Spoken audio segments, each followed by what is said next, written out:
हरिओम। सनातन podcast में आपका हार्दिक स्वागत है। हम अपनी रामचरितमानस श्रृंखला को आगे बढ़ाएंगे। जी।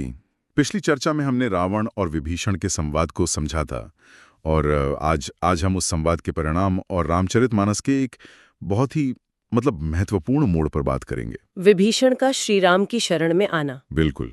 और ये केवल एक भाई का दूसरे को छोड़ने की कहानी नहीं है। इसमें निष्ठा, धर्म और राजनीति के भी बड़े गहरे प्रश्न छिपे हैं। बिल्कुल।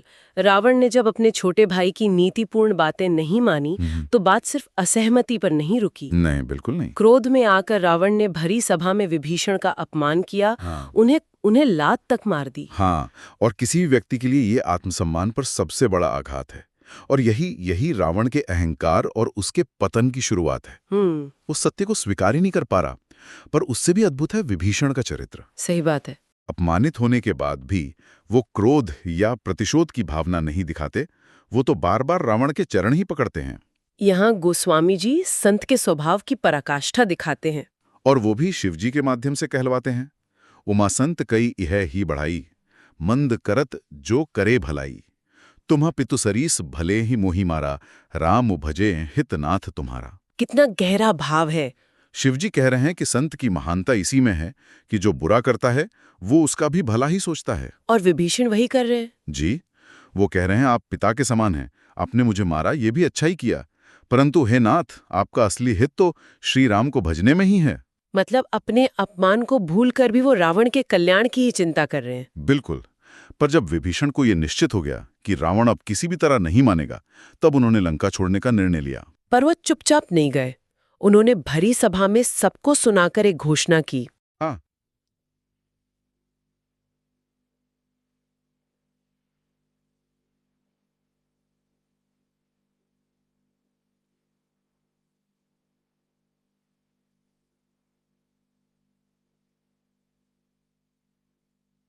हाँ, और वो घोषणा एक तरह से रावण के भविष्य की भविष्यवाणी भी थी। वो कहते हैं, रामो सत्य संकल्प प्रभु सभा काल बस तोरी, मैं रघुवीर शरण अब जाऊं देऊ जनि खोरी। 41। तो इसका अर्थ बहुत स्पष्ट है। वो कह रहे हैं कि श्री राम सत्य का संकल्प लेने वाले प्रभु हैं और तुम्हारी ये सभा, हे रावण, अब काल के अधीन हो चुकी है। मतलब इसका विनाश निश्चित है। जी, इसलिए मैं रघुवीर की शरण में जा रहा हूँ, मुझे कोई दोष मत देना। ये एक तरह से उनका त्याग पत्र भी है और रावण के लिए अंतिम चेतावनी भी। और उनके इस निर्णय का प्रभाव देखिए। गोस्वामी जी लिखते हैं कि जैसे ही विभीषण लंका से निकले, सारे राक्षसों की आयु क्षीण हो गई।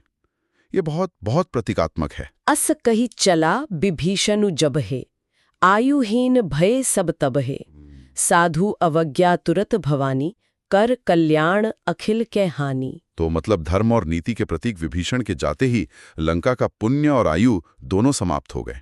शिवजी कहते हैं, हे भवानी, साधु का अपमान तुरंत ही संपूर्ण कल्याण का नाश कर देता है। की गहराई को दर्शाते हैं।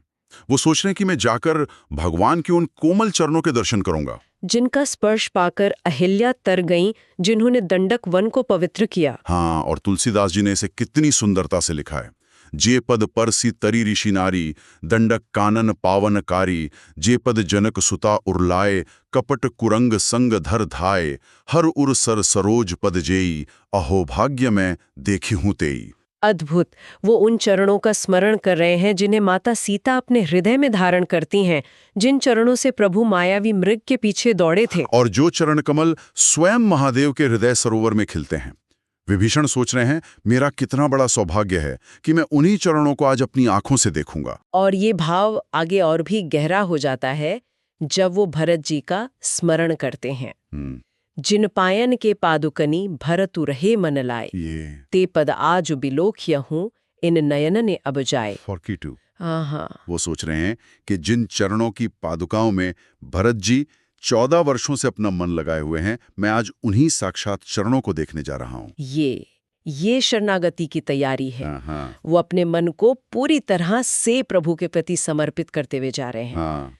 इस तरह जब विभीषण समुद्र पार करके श्री राम के शिविर के पास पहुंचे तो वानरों में एक शंका होना स्वाभाविक था। बिल्कुल, उन्हें लगा कि ये शत्रु का कोई दूत है, कोई भेदिया है। तो उन्होंने विभीषण को रोककर सुग्रीव को सूचना दी। और सुग्रीव तुरंत श्री राम के पास पहुंचे। उन्होंने कहा कि रावण का भाई आपसे मिलने आया है। तब श्री राम ने उन्होंने सुग्रीव से उनकी राय पूछी। और यही श्री राम के नेतृत्व की एक महान विशेषता है। वो सर्वज्ञ हैं, पर अपने साथियों के मत को सम्मान देते हैं। बिल्कुल, सुग्रीव ने एक राजा और एक कुशल राजनीतिज्ञ की तरह अपनी सलाह दी। कहे सुग्रीव, सुनु रघुराई, आवा मिलन दसानन भाई, जानी निजाय निशाचर माया, कामरूप कही कारण आया, भेद हमार लेन शठ आवा, राखिए बांधी मोही अस भावा। 1 मिनट यहाँ रुकते हैं। सुग्रीव की सलाह पर विचार करना बहुत जरूरी है। क्या उनकी सलाह गलत थी? एक राजा के दृष्टिकोण से तो बिल्कुल नहीं। युद्ध का समय है और शत्रु का भाई अचानक आपसे मिलने आ जाए तो उस पर कोई कैसे विश्वास कर ले? ये व्यवहारिक राजनीति है। सुग्रीव का सोचना बहुत स्वाभाविक था। बिल्कुल सही कहा। सुग्रीव एक राजा की तरह सोच रहे हैं, सतर्क, व्यवहारिक। उनके लिए एक अनजान शत्रु पर भरोसा करना मूर्खता होती। पर श्री राम एक अलग ही धरातल पर कार्य कर रहे हैं। उनका निर्णय केवल राजनीति पर नहीं, बल्कि धर्म और उनके अपने प्रण पर आधारित है। यही श्री राम और एक साधारण राजा का भेद है। जी, श्री राम सुग्रीव की नीति की प्रशंसा करते हैं, पर फिर अपने सिद्धांत को स्पष्ट करते हैं। वो कहते हैं, हे मित्र, तुमने नीति तो बहुत अच्छी विचारी, परंतु मेरा प्रण तो शरणागत के भय को दूर करना है। सखा नीति तुम नीकी बिचारी, मम पन सरनागत भयहारी, सुनि प्रभु बचन हर्ष हनुमाना, सरनागत बच्छल भगवाना। प्रभु के ये वचन सुनकर हनुमान जी मनी मन प्रसन्न हो गए। क्यों? क्योंकि वो जानते थे कि विभीषण शुद्ध हृदय से आए हैं और भगवान अपने भक्त को कभी निराश नहीं करेंगे। बिल्कुल। और इसके बाद श्री राम जो कहते हैं वो केवल विभीषण के लिए नहीं, बल्कि पूरी मानवता के लिए एक घोषणा है। वो शरणागति के सिद्धांत को स्थापित करते हैं। शरणागत कहूँ जे तजही, निज अनहित अनुमानी, ते नर पांवर पाप माया, तिन्हि बिलोकत हानि।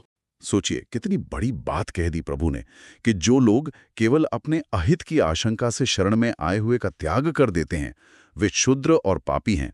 उन्हें देखना भी पाप है। बात को और दृढ़ता से रखते हैं ताकि किसी के मन में कोई संशय न रह जाए।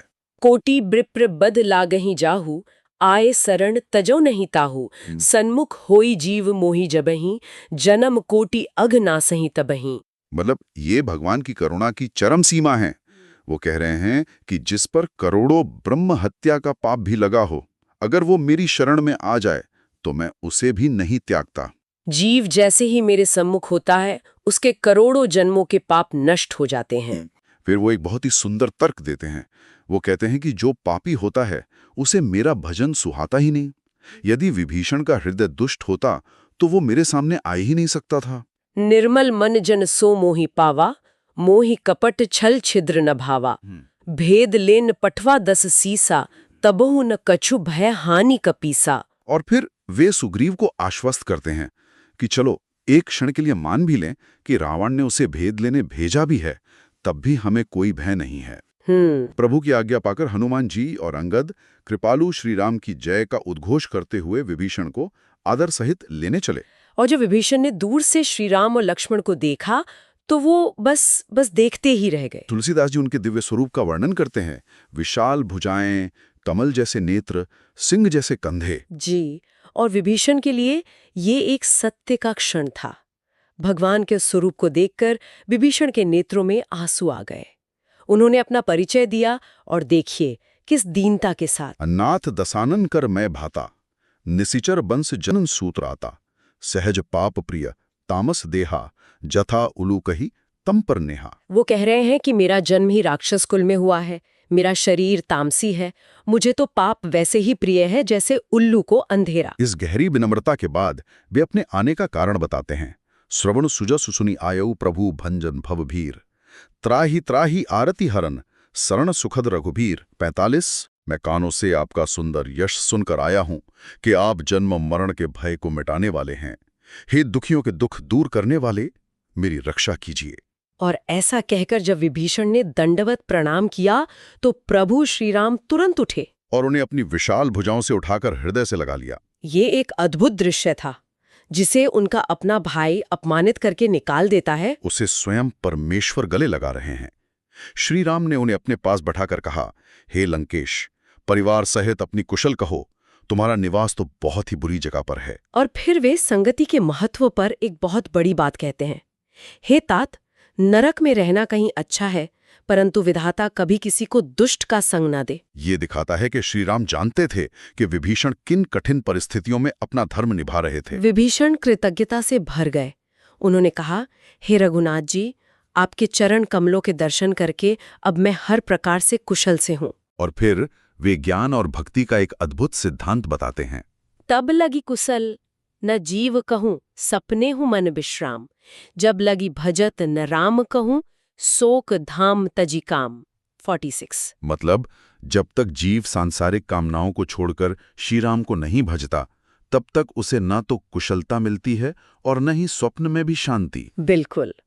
जब तक हृदय में धनुष बाणधारी श्रीराम नहीं बसते, तब तक लोभ, मोह, अहंकार जैसे शत्रु हृदय में ही डेरा डाले रहते हैं। विभीषण की यह भक्ति देखकर श्रीराम फिर से अपने स्वभाव का वर्णन करते हैं। हाँ, वे कहते हैं कि माता, पिता, घर, धन, इन सब के मोह के धागों को बटोरकर जो अपने मन को मेरे चरणों में बांध देता है, वह संत मुझे प्राणों के समान प्रिय है। और फिर वे विभीषण को सीधे संबोधित करते हुए कहते हैं, सगुन उपासक परहित निरत नीति दृढ़ नेम, ते नर प्राण समान मम, जिनके द्विज पद प्रेम। 48। जो सगुण ईश्वर का उपासक हो, दूसरों के हित में लगा हो, नीति और नियम में दृढ़ हो, वह मनुष्य मेरे प्राणों के समान है। और फिर प्रभु कहते हैं, हे लंकापति, सुनो, तुम्हारे अंदर ये सभी गुण हैं, इसी कारण तुम मुझे अत्यंत प्रिय हो। ये सुनकर विभीषण अभिभूत हो गए।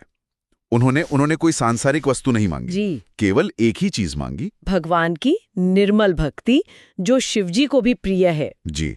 और तब श्री राम ने एक ऐसा कार्य किया जो उनकी दूरदर्शिता और शरणागत वत्सलता का सबसे बड़ा प्रमाण है। उन्होंने एवं अस्तु कहकर तुरंत समुद्र का जल मंगवाया और विभीषण से कहा, हे सखा, यद्यपि तुम्हारी कोई इच्छा नहीं है, पर जगत में मेरा दर्शन अमोघ है, वो व्यर्थ नहीं जाता। और ऐसा कहकर श्री राम ने विभीषण का लंका के भावी राजा के रूप में वही राज तिलक कर दिया। यह एक उत्कृष्ट राजनीतिक और मनोवैज्ञानिक चाल थी। रावण अभी जीवित है, युद्ध अभी शुरू भी नहीं हुआ, और श्री राम ने लंका का नया राजा घोषित कर दिया। बिल्कुल। इस एक कार्य से उन्होंने कई लक्ष्य साधे। पहला, उन्होंने विभीषण को पूर्ण आश्वासन दे दिया कि तुम्हारी विजय निश्चित है। दूसरा, उन्होंने रावण की सेना को संदेश भेज दिया कि उनका राजा अब धर्म की दृष्टि से अपदस्थ हो चुका है। और तीसरा, उन्होंने पूरे विश्व को दिखा दिया कि जो मेरी शरण में आता है, उसे मैं अभयदान ही नहीं, राज्य भी प्रदान करता हूँ। जो संपत्ति रावण ने शिवजी की घोर तपस्या करके अपने 10 सिरों की आहुति देकर पाई थी, वही लंका की संपत्ति श्रीराम ने विभीषण को केवल शरणागत होने पर ही बड़े संकोच के साथ दे दी। प्रभु का ये स्वभाव देखकर सभी वानर प्रसन्न हो गए। और इसके बाद श्री राम, जो सर्वज्ञ होते हुए भी लीला कर रहे हैं, अपने सहयोगियों से पूछते हैं, हे सुग्रीव, हे लंकापति विभीषण, अब ये बताओ कि इस अथाह समुद्र को कैसे पार किया जाए। वे जानते हैं कि वे एक बाण से समुद्र को सुखा सकते हैं, पर वे ऐसा नहीं करते। वो मानवीय मर्यादा का पालन करते हैं, नीति की रक्षा करते हैं और अपने भक्तों को, अपने साथियों को महत्व देते हैं। जी, वे उनसे उपाय पूछकर उन्हें निर्णय प्रक्रिया में शामिल कर रहे हैं, और यहीं से आगे की कथा का मार्ग खुलता है। तो हमें आशा है कि आपको हमारी आज की चर्चा पसंद आई होगी। सनातन धर्म से संबंधित ऐसी ही और चर्चाओं के लिए हमारे चैनल को अवश्य सदस्यता लें। धन्यवाद। जय श्री राम।